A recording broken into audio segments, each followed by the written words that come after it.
A stubborn lawnmower. That's all it took to get my subscribers replying to my emails like I was their roommate, therapist, and favorite podcaster rolled into one. Why?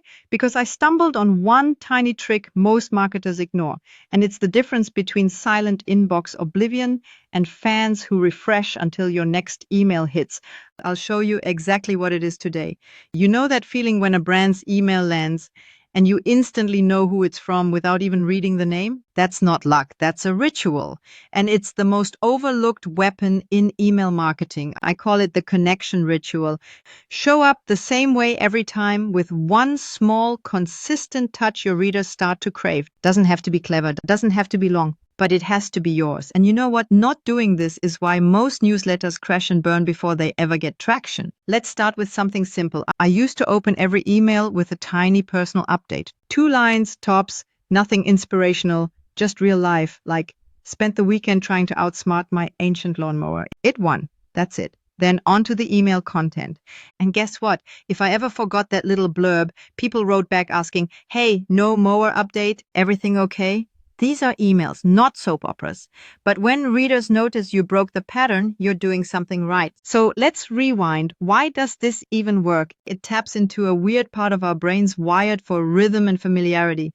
Think about your favorite show. You hear the theme song and your brain perks up. You know it's time to settle in. Same thing happens when your email shows up the same way. The opening line, the way you sign off, a quick joke, even a certain emoji placement, those become part of your brand's DNA.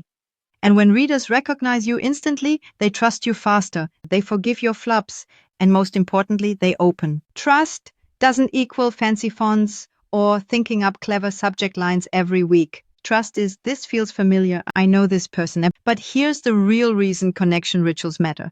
Most people skim through inboxes looking for a reason not to click. So your job? Remove that friction, strip out the guesswork, serve up the digital equivalent of, hey, I know you. It's sneaky psychology, but it works. And I know what you're thinking. Wait, isn't that just branding? Nope, branding is often the polished side. Rituals are the raw human side your subscribers latch onto when they're deciding whether to scroll past or double tap. Now let me show you how to create your own in 3 dead simple steps. Step 1, pick a ritual that fits your style. Maybe it's a 2-line update like mine, or a random on my mind today segment. Some folks kick off with a quote of the day or a recurring GIF. Doesn't matter what it is. What matters is that it feels like you. Write it like a human, not a Hallmark intern. Step 2, repeat it every single time. You can't build trust if you keep changing the handshake. Consistency builds that I know this person feeling. It's not about being brilliant, it's about being there.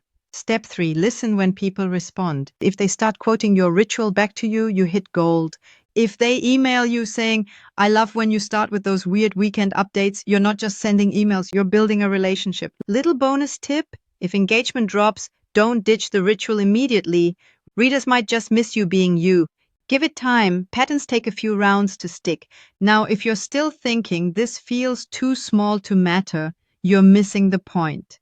Tiny cues equal massive trust triggers. You don't need to wow people to win their attention. You need to make them feel safe enough to listen. Because here's the truth no one wants to admit. Most people don't unsubscribe because your content is bad. They unsubscribe because they forget who you are. A connection ritual makes them remember every single time. And when they remember you, they buy, they click, they forward, they forgive your accidental typos and weird formatting mess-ups. And yeah, they'll even reply just to ask if your lawnmower ever started. That's the kind of loyalty an algorithm can't fake. And if you want more practical ways to build this kind of connection, with actual phrases to use, welcome email frameworks, and real audience-tested tips, well, I am writing an entire book just for that. It's going to be packed with strategies based on 18 months of psychology research, interviews with real subscribers, and deep analysis of hundreds of email campaigns across industries. You'll find the whole system in this book, and if you want to be the first to get your hands on it for free when I release it, simply sign up to my list through any of the links in the description below. And hey, if you want more content like this, videos that go deep into writing emails people actually want to open, subscribe to this channel. Until next time, remember, it's not about being perfect. It's about being human on purpose.